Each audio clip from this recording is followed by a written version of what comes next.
नम पार्वतीपते हर हर महादेव. आजची ज्योतिर्लिंगाची कथा ही मोठी विलक्षण आहे. म्हणजे ही दुसऱ्या भगीरथाची कथा आहे. तुम्हाला भगीरथाची कथा तर माहीतच आहे.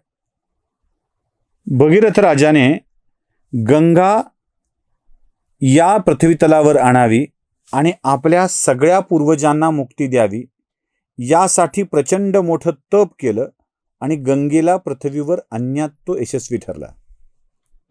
भगीरथाचे प्रयत्न केवळ तपश्चर्या आणि पृथ्वीवर गंगा यावी इथपर्यंत मर्यादित नव्हत्या. कारण गंगेच्या भयंकर प्रपाताला कोणीतरी आधी सामावून घेणं आवश्यक होतं आणि तिथून त्याची सौम्यता करून पाठवणं आवश्यक होतं. तो प्रपात भगवान शिवांनी आपल्या डोक्यावर मस्तकी धारण करून घेतला. ते गंगाधर बनले. गंगाधर बनले आणि ती गंगा पृथ्वी तलावर अवतीर्ण झाली. गंगेचा उगम गंगोत्रीतून जिथं होतो तिथून पुढे तिला भागीरथी म्हणतात. तोपर्यंत ती गंगा होत नाही. बघा, तिला भागीरथी म्हणतात.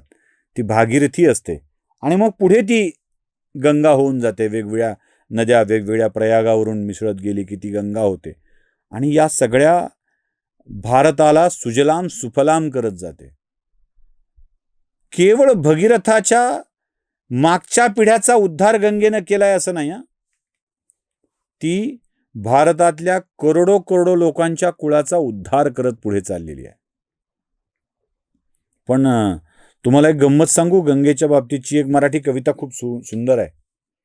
सतत वाहते उदंड पाणी, कुणी न वळवून आणि राणी, आळशास ही गंगा कैसी व्हावी फलदायी. आजही गंगेच्या पात्रात टरबुजाचं पीक घ्यायचं म्हणून भांडणं होतात. पण गंगेच्या पात्रावर बांध बांधून त्याचं पाणी शेतामध्ये वळवता आलेलं नाही आहे. पण तरीही ही गंगा सुजलाम सुफलाम करत जाते. मी तुम्हाला दुसऱ्या भगीरथाची आणि दुसऱ्या गंगेची कहाणी सांगतोय असं म्हटलं आणि हे तेवढंच महत्वाचं आहे.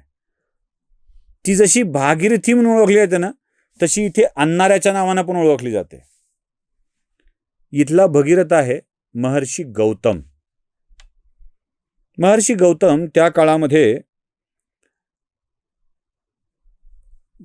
आपल्या दंडकारण्य ज्याला म्हणतो त्या दंडकारण्य वनामधल्या ब्रह्मगिरी नावाच्या पर्वतावर निवास करत होते. त्या ब्रह्मगिरी नावाच्या पर्वतावरती त्यांचा आश्रम, गौतम ऋषींचा आश्रम होता आणि आपली पत्नी अहिल्यासहित ते तिथे राहत होते.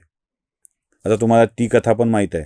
अहिल्या, उद्धार, रामचंद्र येणं, त्यांचा उद्धार करून जाणं, ही सगळी कथा तुम्हाला माहीत आहे. या गौतम ऋषींच्या त्या आश्रमातल्या निवासाच्या काळामध्ये एक काळ असा आला की ज्या काळात तिथे प्रचंड दुष्काळ पडला.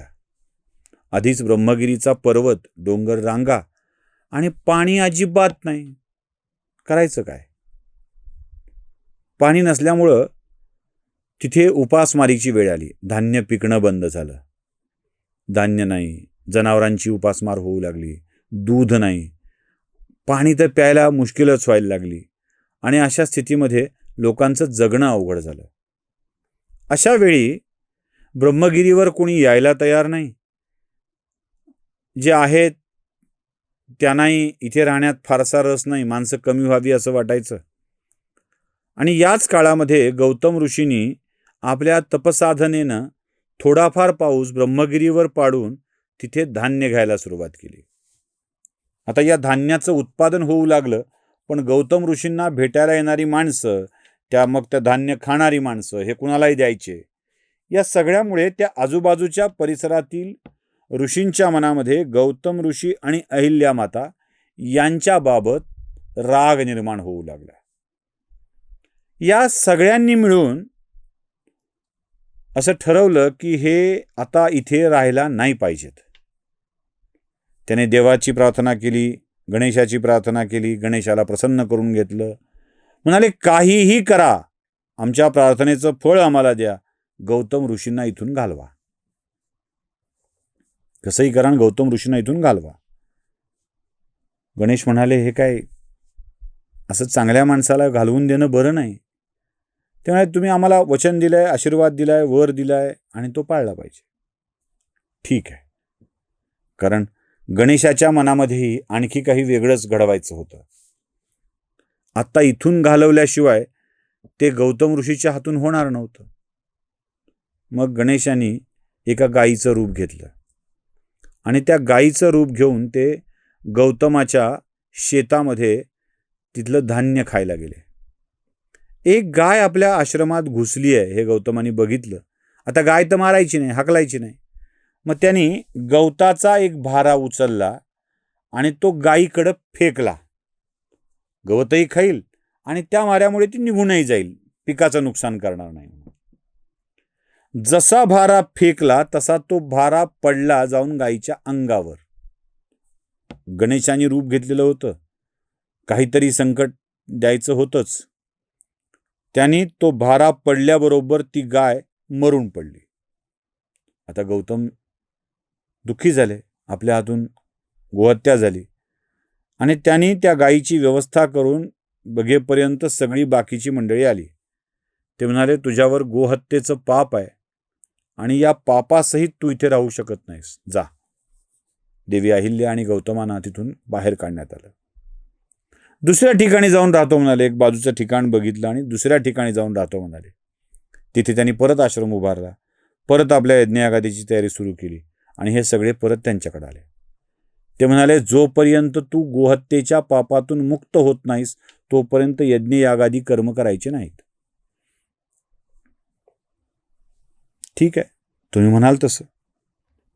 मग गौतम ऋषी त्या पर्वताच्या दुसऱ्या बाजूला गेले आणि दुसऱ्या बाजूला जाऊन त्यांनी एका शिवलिंगाची स्थापना केली, पार्थिव शिवलिंगाची स्थापना केली आणि त्या शिवलिंगाची रोज पूजा करू लागले.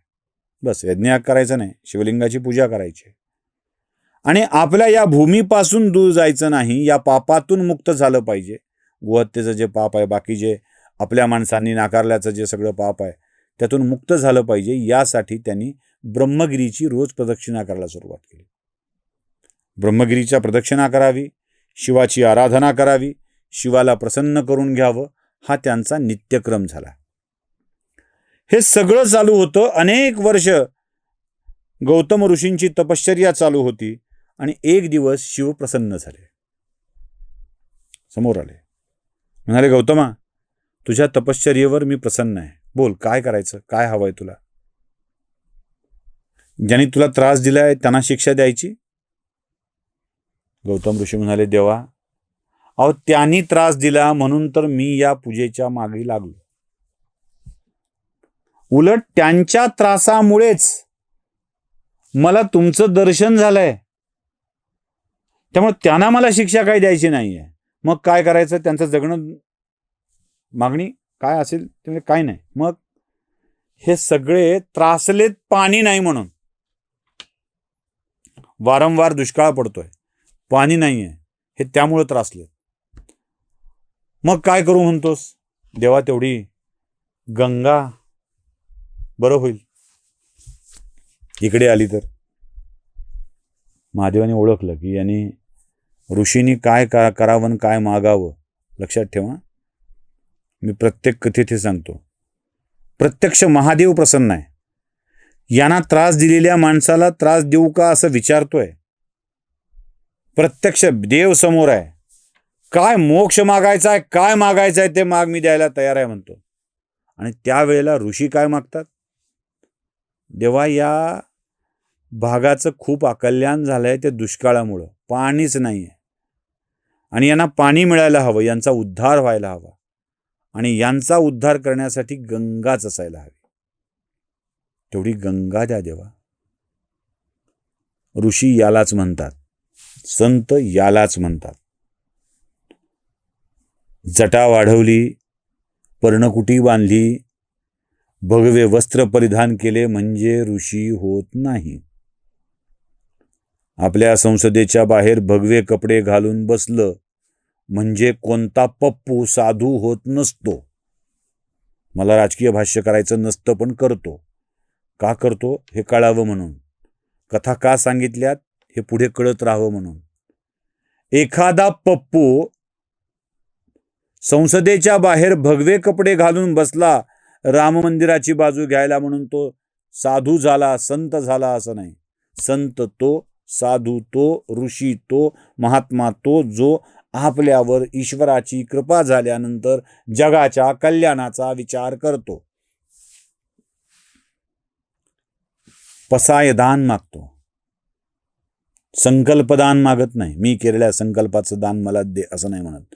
पसायदान मागतो तो साधू, तो संत. जगाच्या कल्याणाचा विचार करणारा साधू सत्पुरुष असतो. हे पुन्हा एकदा गौतम ऋषींनी दाखवून दिलं. ते म्हणाले देवा तेवढी गंगा द्या. एकदा का गंगा आली नाही यांचा प्रश्न मिटला. हे काही वाईट वागत नाहीत. महादेव म्हणाले वेड्या काय मागतोयस? हो देवा गंगा द्या. बरं ठीक आहे. अजून? देवा गंगा आली आहे. गंगेला धारण करण्याची शक्ती फक्त तुमच्यात आहे, दुसऱ्या कोणात नाही. मग बसा ना इथेच, इथेच राहा कायम. मी स्थापन केलेल्या शिवलिंगात तुमचं कायम निवास असू द्या. या जगाला मृत्यूच्या भयापासून मुक्ती द्या, पापापासून मुक्ती द्या. ठीक आहे करतो बाबा. देवाला ऐकावं लागतं, ऐकावंच लागतं भक्तांचं, पर्याय नाही का त्याला. म्हणजे असं नाही होत की देव मी ऐकत नाही जा असं म्हणतो जाईल निघून.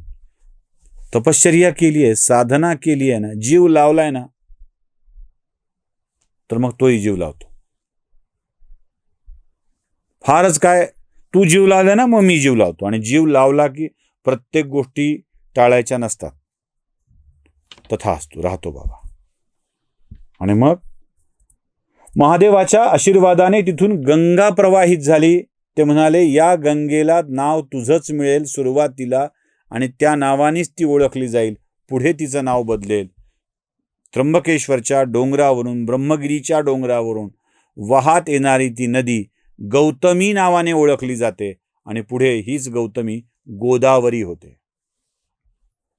आणि ही गोदावरी त्या गंगेला न जमलेल्या क्षेत्राच्या वेगळ्या क्षेत्रातून भली लांबलचक वाहत जात जात ती शेवटी बंगालच्या उपसागरालाच जाऊन मिळते. दोन्ही गंगा एकाच ठिकाणी मिळतात.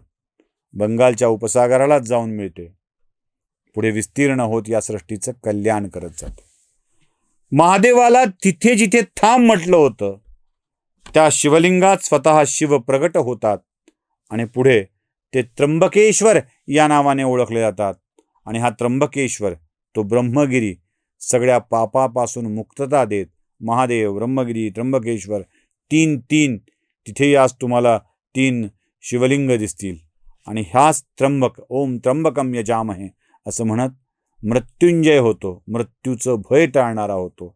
हा त्र्यंबकेश्वर जगाचं कल्याण करत आजही नाशिक जवळच्या त्र्यंबकेश्वर ग्रामी वसलेला आहे. त्याचं दर्शन करायला आपण नक्की जाऊ. नमस्कार.